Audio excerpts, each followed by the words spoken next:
so excited then, I did a bit of a doodle-dum. I had an imaginary drum set. This is like... OK, I'll move on then. I'm allowed to get excited once in a blue moon. Yeah, right. You're not quite Neil, though. By the way, we should say this, I mean, because you had a really big gig on Saturday night with the beautiful game, didn't you? How'd it go? It was good fun. We ended up with a much longer set than we were expecting, so we ended up kind of winging through a couple of extra things. Nice. But yeah, it was all good fun. Good. Considering there was about 3 people in the room for the band after us, and probably over 100 for us. Excellent. It's brilliant. They were top. They were good. They are a great band. I love Ross was singing along. Ross was singing along. Yeah. That's how good they are. Did Ross throw his knickers at you? Not this time, sadly. Okay. Probably a good thing. I wasn't wearing any. OK, Ross was going commando for the beautiful game. I like the sound of that. Right, we're going to move on, thankfully, because this is a bit of the show that I really do enjoy, because it's got absolutely nothing to do with us. In fact, it has everything to do with the people who are watching or listening to this lovely show, and it's the bit that we call You're on CFFC. And basically, it requires you to either phone us. You can phone. Actually, you can have a phone conversation with us, or you can talk to us via Skype. And if you can't handle the incredibly difficult technology that entails, that's OK. All you have to do is follow us on mixlr.com/Chelsea-fancast. There should be a graphic going up on your screen now. But, you know, I'm not going to give the boys a hard time because I've not exactly been on it myself massively tonight.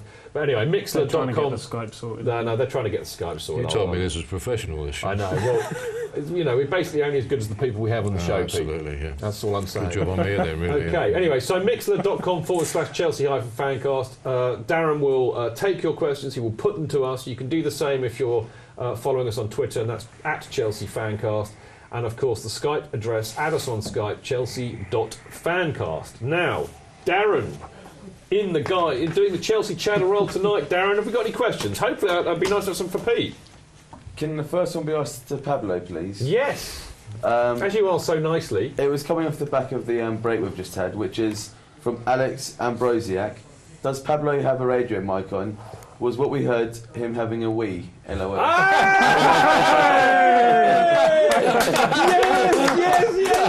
Yes! Finally, somebody's done it. It was either me or Ross. So no, there we go. That is brilliant. I said this to you before you all started, didn't I? I said the funniest thing if you're ever on live TV and you have an ad break and you've got a radio mic on is you go to the loo and everybody forgets to turn their mic off and nobody's done it. It's Naked Gun. Naked Gun. Yeah. That is already my most favourite question of this week, I have to say. Right, we have answered that, I think, haven't we? Yeah, I suppose so. Yeah, I think we have answered that one. Yeah. Sorry, I was just looking elsewhere there. I know, sorry, mate. It's my fault. I started it, Darren. Good job we didn't have much of a conversation. Yeah, I know. So what's the next one, Darren? The next one is from Johnny T, 1977. Good year. To Mr. Trenter, he says, if there is one thing you and the CSG could change at the club, like pricing, safe standing, etc., what would it be? I would probably say more encouragement to get the younger generation there. Mm. What do you mean by younger generation, mate? Well, I think there's not enough done to get, the 16 to 25-year-olds really. If you look at the genre of the Chelsea support at the moment, and a lot of it is my generation, maybe slightly younger. Are we in the same generation? Oh, I don't know how that works. I mean, I'm 48. Yeah, I think we probably are. Yeah.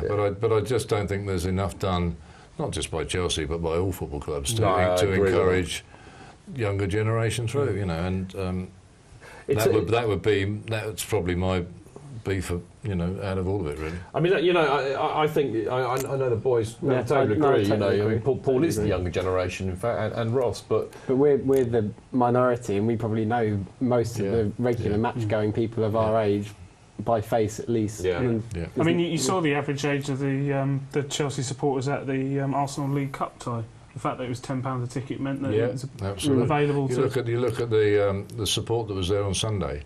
I know it wasn't Arsenal prices, but it was cheaper tickets, and there was lots of kids there. There wasn't there? Screaming in my ear, I have to say. Well, that's true. But there's lots of, and that's what it needs. There are also a lot of people that have been priced out for far too long, I thought, as well. So it wasn't just kids, but it was good to see kids there. I mean, this is we've been saying this for years on this show, and I think actually it's probably the most worrying thing if you love Chelsea and if you love going to Chelsea and you want to see a future Chelsea beyond our lifetime, for example, it's the most important thing because, you know, I came to it in a slightly different way to a lot of people do, but, you know, most people who follow their team do so because their old man took them to a game. Yeah. You know, and if you're you know, at the age of about 8 now, and your old man can't afford to take you to a game, you might not. No. You might not get into football. For me, I went with my parents a lot until I was kind of like mid-teens, and then there's a massive gap at the kind of age where I would have to start paying for myself more, and I couldn't afford to do it. Like so, sort of 16 to sort of 14 to 17, really it was. But like, that's where it happens. I'd say you don't kind of retain people for. I worry about whether the club care or not, because I think the two things that prevent them from doing this, you know, one is pricing. You know, if you charge too much money, then you're going to make it just impossible for families to afford, which means you're not going to take your kids. And secondly is the draconian attitude to anything resembling an atmosphere. You know, the thing about kids is they like to make a noise and they like to muck around. Yeah. And they like it's all about the energy that they create. If you're being told to sit down all the time, it's like being in school. Can I just say, actually, I was told to sit down at the Man United game. First time I've ever been told. Did you turn around and say I am sitting down? Yes, if you wait till I stand up. Yeah, but no. Seriously? Seriously. Yeah, stewards came down. You know, it was Man United atmosphere was probably the best it had been for a long time. For a long time. Agree with that. And you know, for us to stand up in the shed upper is very unheard of. Yeah. But I couldn't believe what I was hearing. You know. But you know, that's the way it's going. You know. But if you make it like that, if you make it sterile, if you make it rule driven, and I mean, you know, there's an atmosphere at Stamford Bridge around control. I would call it. You know, you're not allowed to do anything outside of the laws that are made up by Chelsea. Let's say rules rather than laws. Well, technically you are a lawyer, so I'm not going to argue with you. No, okay, you know, you're right. It's rules because they're not laws. Chelsea, like any other club, have got to be seen to abide by the laws or the rules that are set down. But it doesn't mean they shouldn't be more involved with trying to change some of these rules. Well, I mean, the problem is, Jude, we all know that if I don't go tomorrow, somebody else will. Yeah. Yeah. But here's the thing, Pete. The third thing of my rant about how awful I think this is that you're absolutely right. If you or I don't go, what you have to look at is who is going in your place. And it's not, somebody who's been priced out, and it's invariably not a young kid, or more to the point, a teenager. No. It is usually a tourist. The tourist is going to go and spend money at the megastore. Yeah, and they're not going to be buy back. Food, and they're not going to be back the next week. But this is the problem. The club don't care about this. No, they don't. You know, and until they start caring about their supporters, and starting to do more for their supporters, like they've started this year with the subsidised trains, the cheaper tickets to Sunderland. They should be applauded for that. People say, well, they had to do it anyway, but they didn't have to do it. They didn't have to do it. Exactly.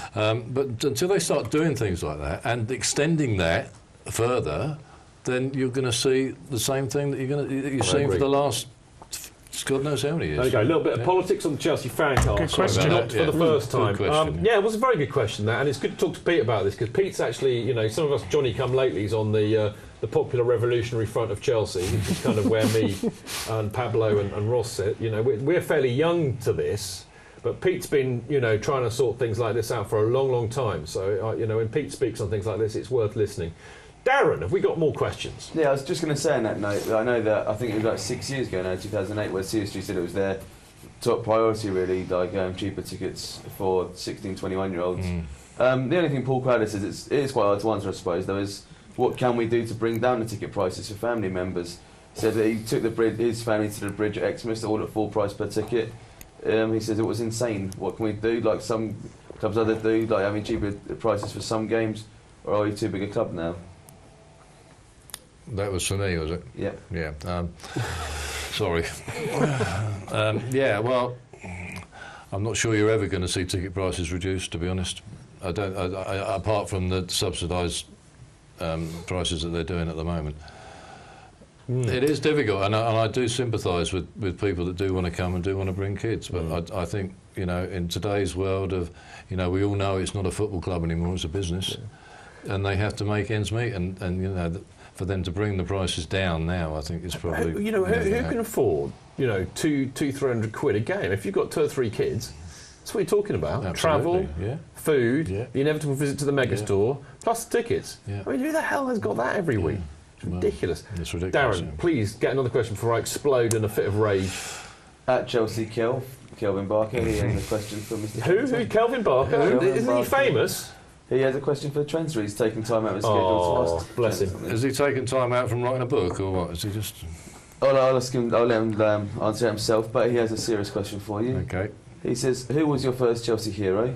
Was it Hughie Gallagher or Fatty Falk? Hashtag veteran. Lovely. Yeah, that was quite funny for you, Kelv.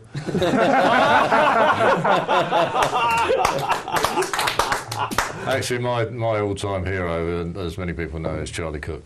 Charlie Cook. Charlie Cook. Charlie Cook. Lovely. Charlie Cook, and then very closely followed by Bobby Tamblyn. Bobby Tamblyn. Actually, we've got. I don't know if the boys are actually even watching the show in the gallery, but we do actually have a photograph. We have a photograph of Pete with. We actually saw it earlier on instead of a flag, but now is an appropriate time to show the photo. There we go. Round of applause for Harryman. Yeah. Well done, my friend. There we go. Yeah, now, that was. I think that was taken at the '63 reunion dinner a little while back. Yeah. You're looking.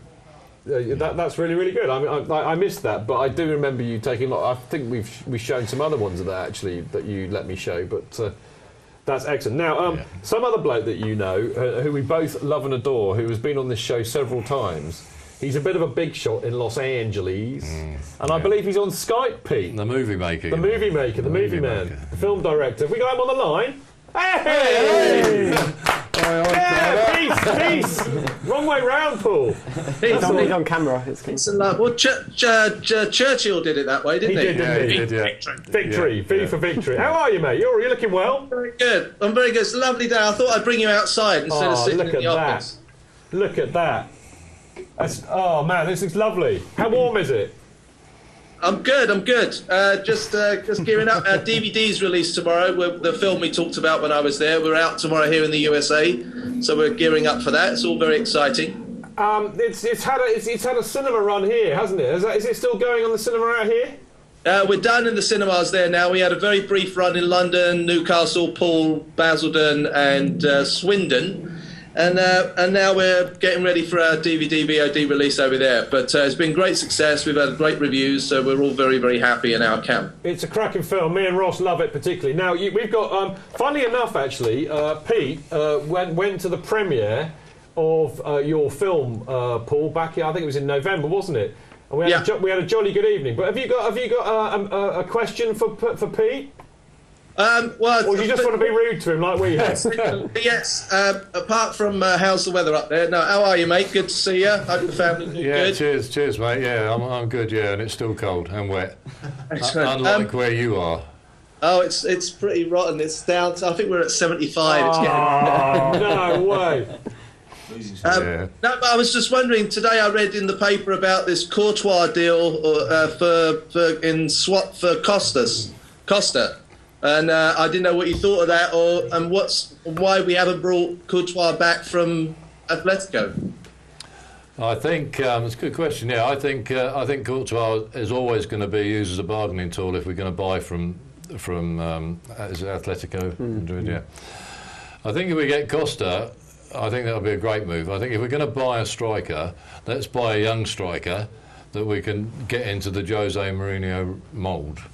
And let's not go and buy Rooney, No way. Why do we want Rooney? We don't. I can't see that at all. But a Costa or anybody that looks like they've got the potential to make a really good striker, and we could young striker. Pete, the other thing, and Paul will appreciate this, but if we bought a player called Costa, just think of the possibilities that Ron Gourlay would have to do a brand association with Costa Coffee. Yeah. I mean, think about it. Yeah. See, all out the ground, we can have the Costa section. It would be perfect. It would be, wouldn't it? The thing is, though, I think Thibaut Courtois is a much better goalkeeper than Costa is a striker. Not that Costa's that bad. I think ideally we'd want Courtois and a striker. It would be a disaster in an ideal world. Yeah. I just want to really underline that by saying, what about Cortez? Very good sense. Really. Paul, we're going to have to move on. It's lovely to see you, even though you've been rubbing our noses in it with that gorgeous Californian weather, you terrible man. And it's lovely. Paul, good to speak to you guys. I hope you have a great show as always. Best of luck to everyone, and can't wait till we see our new players out on the pitch. Lovely, mate. You take care. Lovely to see you. Cheers. Love to the family, mate. Cool. Take care, fella. Have we got another Skype call? Is there a rumour? Yeah, I've got a thumbs up. Apparently, we've got another Skype call. Darren's loving this because I think he knows who it is. We don't know. We have no idea who it is. So reveal yourself. Reveal yourself. Okay. In a minute. Do you want a question whilst waiting on us? Skype in a minute. We're gonna Skype in a minute. Sorry, go on there, Darren. There's another question from Mr. Trenter. Grocer Jack says, fantastic stuff, Chidge and gang. Peter's a great guest. He then says, does Pete believe in safe standing? I don't, but then I'm a short ass. And seating allows me to see games in full. Yeah, safe standing. There should be safe standing, without doubt. There should be a stand or an area allocated for safe standing. Quite right. I think that will come. I think Chelsea will probably be one of the last ones to bring it in. The downsides, of course, is it'll take away, when they bring it in, it'll take away people's season tickets. And anybody's view if they're stood behind you. And everybody's view if they're stood. Listen, Jidge, I can't stand for a whole game now. Do you know what? Away games, I'm on the seat at half time because I can't do it anymore. But I'm sure for you young guys, no, mate, I'm the same. Fantastic. No, I had this out some the other week. I mean, I am a huge proponent of safe standing, but the reality is that at my age, I find it hard to stand up. I'm actually quite happy sitting there in the front of the shed upper. And let the rest of them stand up if they want to do it. It's terrible. Can I just quickly point out if they bring in safe standing, it'll mean people who want to stand will go and stand, and the people who are sitting and want to sit will be able to sit themselves. So it's a win-win. Yeah. Potential safe standing. I agree. Yeah. Okay. Apparently, there's a little bit of controversiality in the Skype call. Whoever is being naughty, but can we have them on the line now? It's you! I don't believe it. The Blue Yank. Be careful how you say that. How are you, man? I'm good. I'm good. I can't see anybody, though. We can see you, Cliff. Oh, but we can see you, mate. We can see you in your terrible, terrible Oscar song, Going to Rock and Roll. Are you going to sing it for us? Anybody who's watching, the Herbert who came up with the Oscar song along to Led Zeppelin's Rock and Roll, is this man here. It's Clifford Poe Crivello. Hey, you should be glad I picked an English band. Yeah, true enough. I'm amazed you didn't choose Moby Dick, actually. That is a Led Zeppelin song, as you well know. Yeah. I didn't think you're allowed to say that on air. Well, I just did. It was in context. Since I've been loving you, communication breakdown. I can't hear you. Say that again. Communication breakdown. Very appropriate. That's actually more appropriate now, isn't it? Hey, mate, I tell you, it's a lovely surprise. It is really, really lovely to see because we've missed you. You haven't been.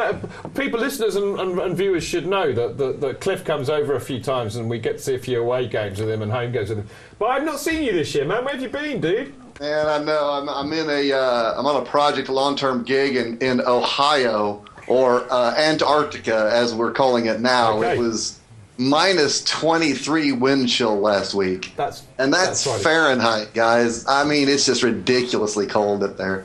So I've got to go there instead of coming over to see you. Is that a lump of celery you're holding, or are you just pleased to see it? It's not very big. So. You'll never guess what I've done with this. Don't want to know. No, we don't want to know. They keep cutting away from you whenever you do anything like that. Amazingly, we've only got about 20 seconds left, Greg. That's right. We haven't got any time for a question, so it's just nice to talk to you, actually, Cliff. Yeah, I don't care. I don't have a question for you anyway. You've got enough of my time. Listen, I've got a question for you, Cliff. I've got a question for you. When are we going to see you this season, man? I don't think because I'm supposed to be there. I was supposed to only be there till March, but they've just pushed it out. I'm probably going to be there till June, July. I'm not sure. Oh man, see you in Brazil then. I don't think it's going to happen this season, but. God, man, I almost came this year with my son. I was trying to work out the ability to get over there to watch one of the matches. We were on our way I took my 18-year-old boy to Amsterdam. Yeah. Okay, that is a story that's going to have to wait for another time, Cliff, probably in person. Mate, we got to go, I'm afraid. It's been brilliant to see you. What a lovely surprise. Clifford Poe Crivello, everybody. Cheers, also known as the Blue Yank. We will see you lot in a minute after the break.